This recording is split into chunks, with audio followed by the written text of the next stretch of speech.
नमो नमः दोस्तों, स्वागत है आप सभी का मेरे चैनल उड़ान नई जिंदगी की ओर में।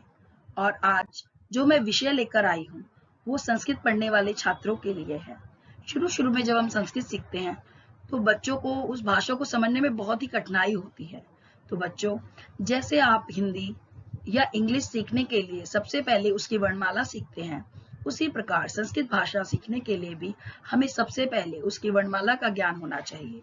तो मेरा आज का विषय उसी पर आधारित है।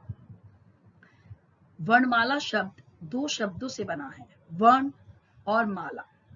तो समझते हैं वर्ण किसे कहते हैं। भाषा की सबसे छोटी ध्वनि को वर्ण कहते हैं।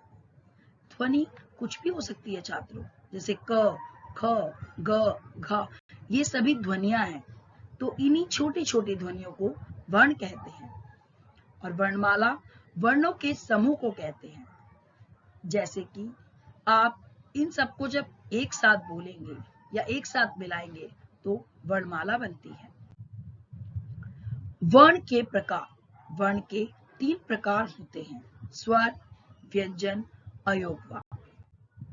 स्वर वे होते हैं जिनके उच्चारण में हमें दूसरे वर्ण की सहायता नहीं लेनी पड़ती। संस्कृत में 13 स्वर होते हैं। व्यंजन, व्यंजन वे वर्ण होते हैं जिनके उच्चारण में हमें स्वर की सहायता लेनी पड़ती है, अर्थात जो बिना स्वर के नहीं बोले जा सकते। जैसे आप कहते हैं क, तो क में अ सुनाई दे रहा है, बिना स्वर के व्यंजन कभी भी पूरा नहीं होता।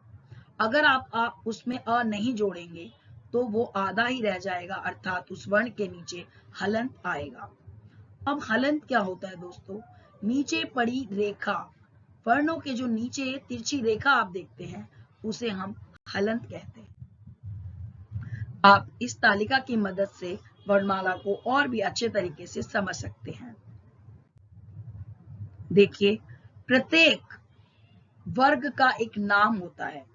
जो भी उस पंक्ति का पहला वर्ण होता है वही उसका नाम होता है। जैसे क, ख, ग, घ, य, क से आरंभ हो रहा है तो उसको क वर्ग दिया गया है। उसी प्रकार हर पंक्ति उसी के प्रथम वर्ण के आधार पर उसका नाम रखा गया है। अयोगवा, अयोगवा जो वर्ण ना तो स्वर होते हैं और ना ही व्यंजन, इन्हें केवल चिन्हों के द्वारा दिखाया जाता है, इसीलिए इन्हें अयोगवा कहते हैं। अयोगवा के प्रकार, अनुस्वार और विसर्ग। अनुस्वार जिसमें हम शब्दों के ऊपर एक बिंदी का प्रयोग करते हैं, और विसर्ग 2 बिंदी जो शब्द के अंत में लगती है। उदाहरण के लिए पंकज एक अनुस्वार युक्त शब्द है और पुनः एक विसर्ग युक्त शब्द है। अब आते हैं संयुक्त व्यंजन। संयुक्त व्यंजन बच्चों नाम से ही समझिए, संयुक्त जिसमें कुछ ना कुछ जुड़ा हुआ हो, अर्थात जब दो व्यंजनों को बिना स्वर की सहायता के जोड़ दिया जाता है तो वे संयुक्त व्यंजन कहलाते हैं। जैसे श, क जमा श से मिलकर बना है, त्र, त जमा र से मिलकर बना है, य, ज जमा य से मिलकर बना है। ये दो वर्ण ध्वनियों से मिलकर बने हैं, इसीलिए इन्हें संयुक्त व्यंजन कहा गया है। अब इनके कुछ उदाहरण जानते हैं। श के कक्षा, वृक्ष, त्र के पुत्र, मित्र, ज्ञा के यज्ञ, ज्ञानी। आशा करती हूँ आप सबको यह विषय समझ आया होगा।